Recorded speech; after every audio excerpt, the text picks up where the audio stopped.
Medina की तंग गलियों में रमजान का मुकद्दस महीना पूरे शबाब पर था। हर ओर इबादत और दुआओं की रौनक थी, लेकिन हजरत उम्मे कुलसूम रजी अल्लाहु ताला अन्हा का घर बहुत ही सादा और खामोश था। इस बरकत वाले महीने में भी उनके घर में खाने को कुछ भी न था। रात भर इबादत करने के बाद जब सेहरी का वक्त हुआ, उम्मे कुलसूम ने अल्लाह से रो रो कर दुआ की, ऐ अल्लाह, तू ही हमारा रिस्क देने वाला है। हम तेरी रजा के लिए रोजा रखते हैं, तू हमारी मुश्किलें आसान कर दे। उस सुबह जब फज्र की अजान की सदा मदीना की फिजाओं में गूंजी, उम्मे कुलसूम ने सिर्फ पानी से सेहरी की और अपने बच्चों को भी सब्र की तलकीन की। उनके छोटे बेटे ने मासूमियत से कहा, अम्मी जान, हमें बहुत भूख लगी है, अब्बा जान कब आएंगे?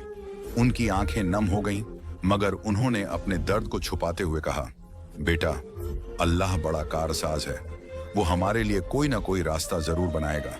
इधर हजरत जुबैर बिन अव्वाम रजी अल्लाहु ताला अन्हु, जो उम्मे कुलसूम के शौहर थे, सुबह सुबह काम की तलाश में निकले, लेकिन तमाम कोशिशों के बावजूद कोई काम न मिला।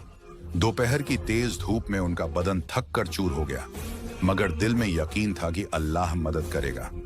आखिरकार मदीने के एक ताजिर के पास पहुंचे, जिसने कहा, या जुबैर, अगर तुम मेरे बाग में मेहनत करो तो मैं तुम्हें खजूर दे सकता हूं। हजरत जुबैर ने खुशी खुशी मंजूर किया और पूरे दिन बाग में मेहनत की। शाम के वक्त उन्हें थोड़े से खजूर मिले। वे अल्लाह का शुक्र अदा करते हुए तेजी से अपने घर की ओर बढ़े। जब वे घर पहुंचे तो इफ्तार का वक्त हो चुका था। उम्मे कुलसूम ने खजूर और पानी से इफ्तार करने की तैयारी की। जैसे ही सबने पहला निवाला तोड़ना चाहा, दरवाजे पर एक भूखे मुसाफिर की आवाज आई, अस्सलामु अलैकुम, मैं भूखा हूं, अल्लाह के वास्ते मुझे कुछ खाने को दे दो। उम्मे कुलसूम ने बिना कोई देर किए अपनी इफ्तार की सारी खजूर उस मुसाफिर को दे दी। हजरत जुबैर ने अफसोस के साथ कहा, फिर तुम क्या खाओगी उम्मे कुलसूम? उन्होंने मुस्कुराकर कहा, अल्लाह की राह में देने से ही बरकत आती है, अल्लाह हमारे लिए कुछ बेहतर जरूर करेगा। 3 दिन तक यही सिलसिला चला। हर दिन इफ्तार के वक्त कोई ना कोई भूखा दरवाजे पर आता और उम्मे कुलसूम बिना झिझक के अपना खाना दे देती। तीसरी रात जब घर में बिल्कुल कुछ भी ना बचा तो उम्मे कुलसूम ने तन्हाई में अल्लाह से दुआ की, ऐ अल्लाह, तू हमारे सब्र का इनाम दे, हमारे बच्चों पर रहम कर। उस रात जब वो इबादत में मशगूल थीं, अचानक दरवाजे पर दस्तक हुई। हजरत जुबैर ने दरवाजा खोला तो देखा कि एक नूरानी शख्स हाथ में एक थाल ली खड़े हैं, जिसमें जन्नत का खाना था। वो बोले, ये खाना तुम्हारे सब्र और अल्लाह की राह में देने के बदले में अल्लाह की तरफ से तोहफा है।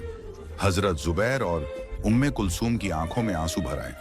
उन्होंने अल्लाह का शुक्र अदा किया और बच्चों को भी खिलाया। इस करिश्मे की खबर जब मदीने में फैली तो हर कोई अल्लाह की कुदरत और उम्मे कुलसूम की दरियादिली की मिसाल देता रहा कि गलियों में सन्नाटा पसरा हुआ था।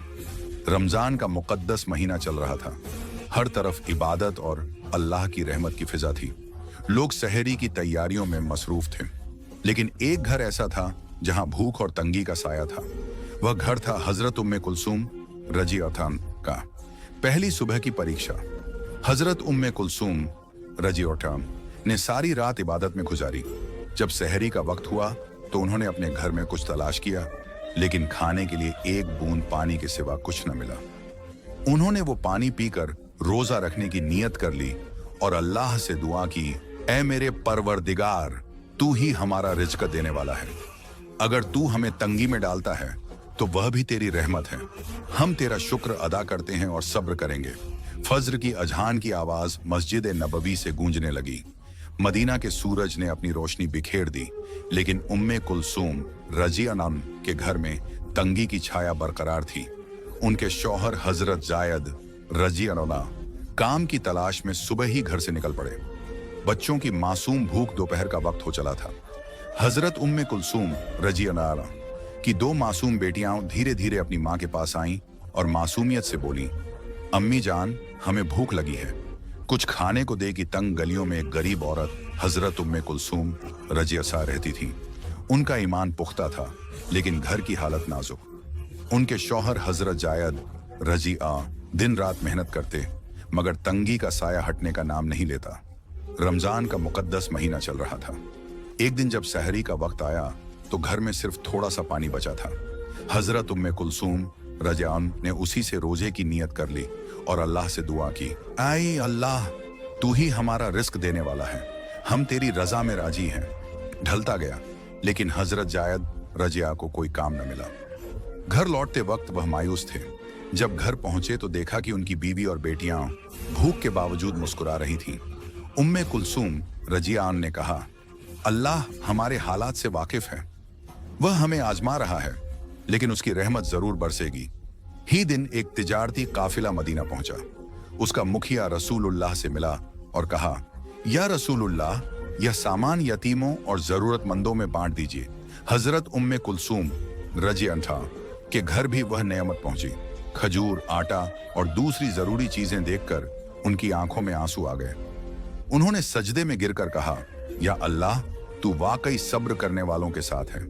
इस कहानी से हमें यह सीख मिलती है कि चाहे हालात कितने ही मुश्किल क्यों ना हों, अगर हम सब्र और शुक्र के साथ अल्लाह पर भरोसा रखें तो उसकी रहमत जरूर बरसती है।